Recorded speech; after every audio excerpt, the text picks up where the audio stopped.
All right, you guys ready for this talk? Yeah? Everyone hear me okay? Yes. All right. So we're going to talk about why NFTs are bad. All right. So just going full force with the bad kid memes over here now. All right. So oftentimes when I meet up with my friends, they'll be like, Shane, you're working on NFTs.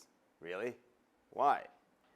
And that reminds me of this quote by Chris Dixon, who says the next big thing will start out looking like a toy.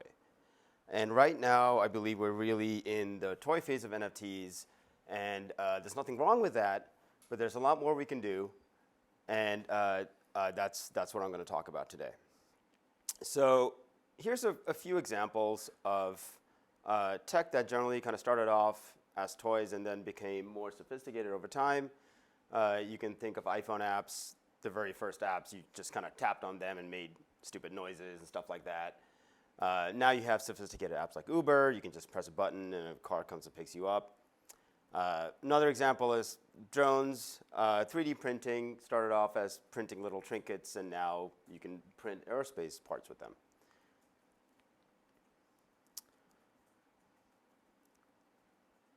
Another thing about NFTs is they are one of the kind of only category of crypto that has achieved product market fit with a mainstream audience.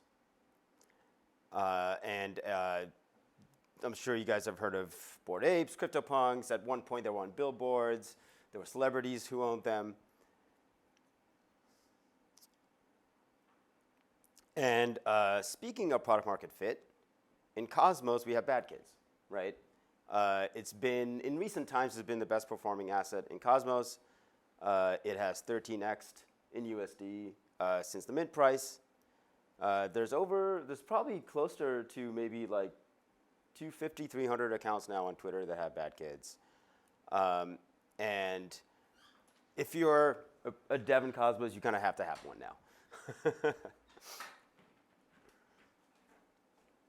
It's also gone beyond Cosmos. We have prominent people in Ethereum and other ecosystems also having them. People like Hasu, Monet Supply, and there's a whole bunch more. And every day there's another one. So that's great.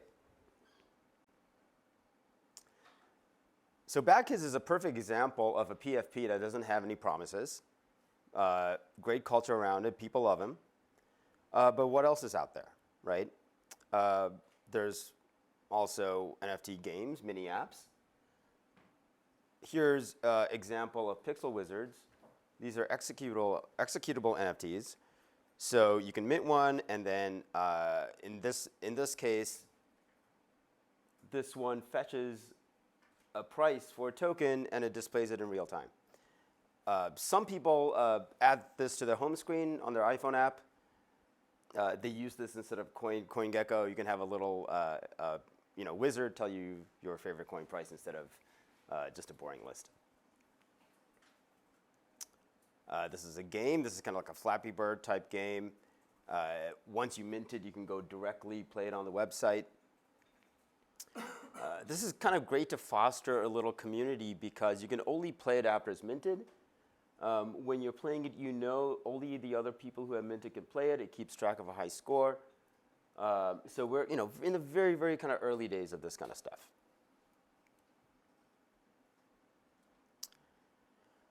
Now, as we get more sophisticated over time, we see kind of NFTs integrated into kind of other parts of the stack. So it's kind of moving into accounts now. Some of you may have heard of account abstraction. This is when you have a smart contract that's an account. It has a lot more power. You can do, for example, sign through it. You can sign in different formats. For example, you can have a Cosmos chain that signs with the Ethereum format, so you can support MetaMask and other kinds of wallets. You can do key recovery, all kinds of fun stuff. So basically, a token-bound account is an NFT that owns a smart contract account. So you can have NFTs that own other NFTs. You can have NFTs that sign for you on chain, and you can bundle NFTs together. they can own other assets. So right now, your account owns your PFP, but it maybe should be backwards, right? Maybe your PFP should be your actual account. And I think for normal users, it kind of makes sense. So a little example of how this could work. Let's say there's this registry of accounts. You have account A. Someone sends 5, Atom to it, and maybe some other assets to it. If you want to send that bundle of assets to someone else, all you had to do is transfer the NFT. So this kind of opens a whole layer of composability, usability. Here's an example from Ethereum. You have this NFT called Sapiens, and this NFT owns a bunch of others. So maybe this could be used for Bad Kids and Bit Kids, right? Maybe we can create a bundle of them together.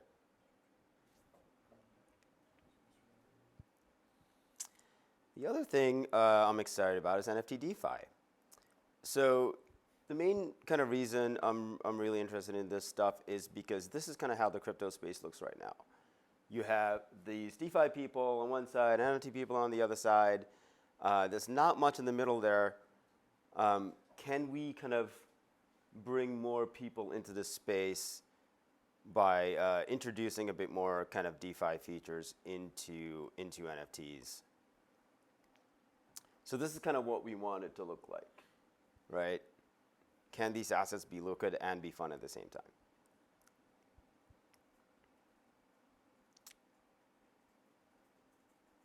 So here's a couple things you can do with NFT DeFi. You can have liquidity pools, NFT staking, lending and borrowing, fractionalization, maybe even a stablecoin. So I'm not going to go into all of these. I'm just going to kind of double click into two of these. So let's talk about an NFT AMM, right? So I'm sure a lot of you has used Uniswap, Osmosis. We can have liquidity pools, and you can trade against the pool. What if you can have one where you have NFTs on one side, tokens on the other side, and trade amongst them, and then the person who created the pool can earn swap fees? So let's say you have 20 bad kids, and you don't want to spend a lot of time selling them on the marketplace. You want to sell all of them at once. You can create a sell pool, add a starting price, and then select a curve on how much you want the price to change as each one is sold. So this is kind of a more of a sophisticated trading tool. You can have the 3 different kinds of pools: buy pools, sell pools, and trade pools, and 3 different types of curves. So I'm just going to go through kind of one simple example here to show how this could work. So this is an example of a trade pool. You have 4 bad kids on one side. You have to add tokens onto the other side of it to kind of start off the pool. The first thing you do is pick a curve. Here we have a linear curve, meaning we want the price to change by a certain delta after each one is sold. So here we're going to start off with a starting price of 50,000 stars, a delta of 1,000 stars. So let's say someone comes in and buys one of the bad kids from it. Now the price increases to 51,000, and it removes that price from the balance. And the creator of this pool now earns a swap fee from that trade. So for creators, this could really be a supplement to royalties, right? Because if they kind of have their own pool of tokens, they can earn swap fees on these.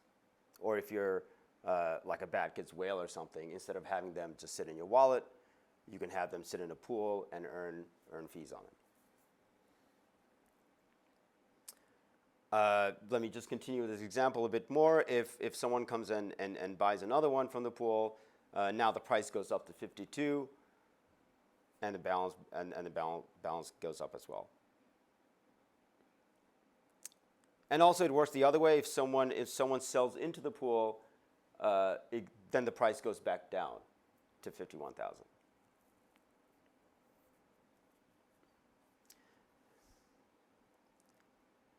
All right, let's talk about NFT staking. Did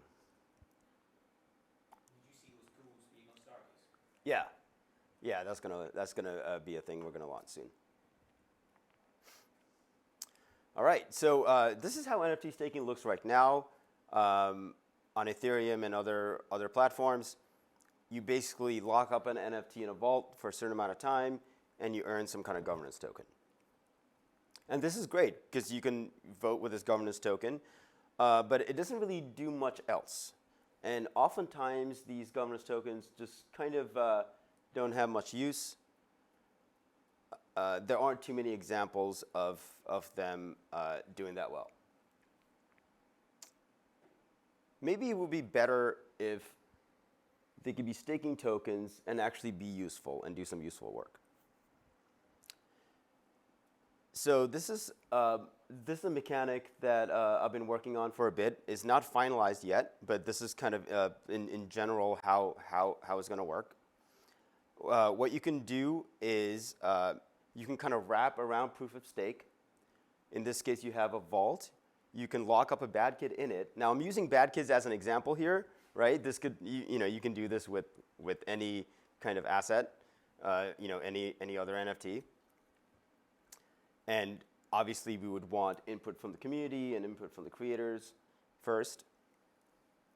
So the way this would work is that it can create a delegation for the floor price of the NFT, and the protocol can mint and burn the amount of the staking token up to the price of the floor. And this delegation is staked on a validator, so it secures the network at the same time. And you can make this as risky or less risky as possible. So I'm just going to go through an example here. Let's look at the maximum risk case here. So let's say Alice wants to earn as much yield as she can by staking her bad kid, right? So she would decide to stake 100% of the floor and auto-compound. So these are two parameters that you can control here. The percent of the floor you want to stake and how much you want to auto-compound it. So in this case, let's say the floor goes down suddenly, right? Because the only thing she has in the vault is the NFT, there's no buffer, so the NFT gets liquidated, and then it can get sold on the marketplace. Now, this might be a bit too scary for users, right? But if you want to take maximum risk, it's something that might be possible.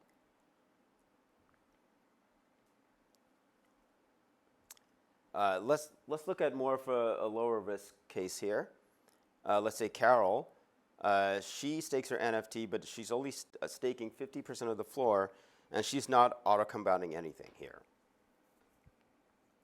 So now when the floor price goes down, every single time, one thing I forgot to mention is that every 6 hours, the protocol will be kind of minting and burning tokens to keep the delegation at the price of the floor. So in this case, because it's not auto-compounding, the vault kind of earns the fees from the staking. And now when the floor price goes down, there's a bit of a buffer in there. So now she won't get liquidated, and she's all good. What happens when there's slashing, right? If there's extra tokens, so the goal shouldn't be to auto-compound everything, because if you don't, you get the vault fills up with a little bit of tokens, and that accounts for slashing as well. So you can earn yield and be pretty relatively safe doing it this way. So this is a great example of building on an app chain. This is a feature that can only be built on an app chain. You can't have any kind of, as a developer, you don't have control over what happens with staking on Ethereum and Solana, right? So anyway, yeah, this turns NFTs into a productive asset, and it secures the chain at the same time.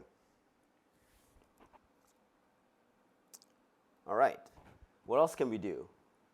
So we don't want to have all the fun in Stargaze. Or, I don't know, maybe we do want to have all the fun in Stargaze. But, I mean, ideally, we do want NFTs to kind of flow around the interchain, right? So one thing we've been looking into is building outposts. So an outpost is basically Stargaze functionality that can be kind of deployed on another chain and have access to Stargaze over IBC and pretty much wraps all the IBC functionality. So I'm going to go through an example here to kind of demonstrate how this could work. So I'm using Neutron as an example here. This could be any CosmWasm chain. It may even be able to work on an SDK chain at some point, but right now this is built in CosmWasm. You have this contract called a Starbase that sits on the other chain. So the Starbase contract will sit on Neutron in this example. There is an NFT on Stargaze that Alice wants, but she wants it on Neutron. So there's going to be just one action that she has to do, transfer and buy. So in the first case, it's going to swap Neutron for stars, and then it's going to transfer the stars over to Stargaze over IBC. In this case, it uses the regular IBC transfer protocol, ICS-20. This is what's used when you're in osmosis and you're like transferring atom to osmosis, for example. So it'll do that. And then after it does that, the ACK that it finished comes back to the outpost, and then the outpost does the buy operation. And the buy operation works through interchain accounts.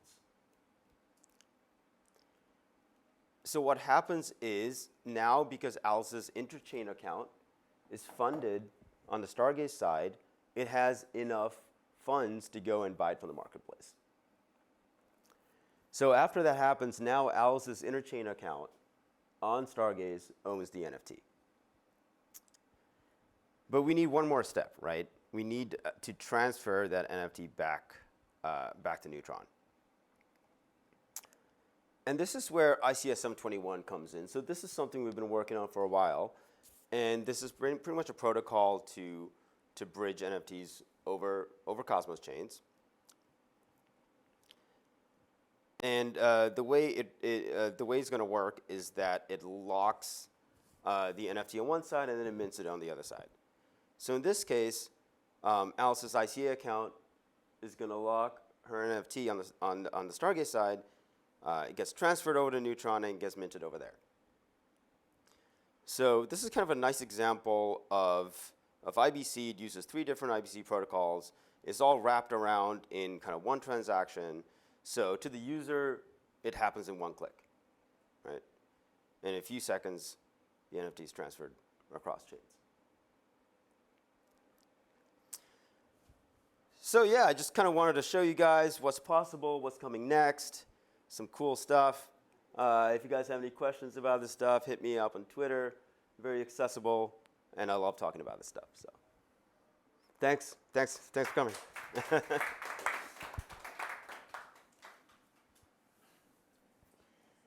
Any questions? So how far away are you from all this? How far away from all this stuff? So the ICS-721 IBC transfer stuff, that stuff is all done. So now we're just kind of it's all working on testnet and stuff like that. We just have to get it on mainnet, like build the UIs and stuff like that for it. Then after that is done, then the outpost can be built. So the only thing that really kind of hasn't started development is NFT staking, because the design has to be tweaked a bit more. Yeah.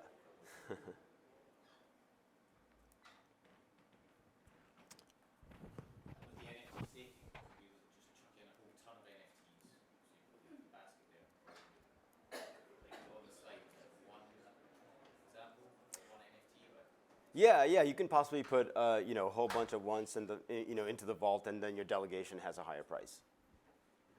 Yeah. But still kind of working out the parameters. Like, should the parameters be controlled by the user? Should it be a DAO that's kind of sets them and makes them really safe? Right. Kind of still working through those details. Yeah. All right, thanks, guys.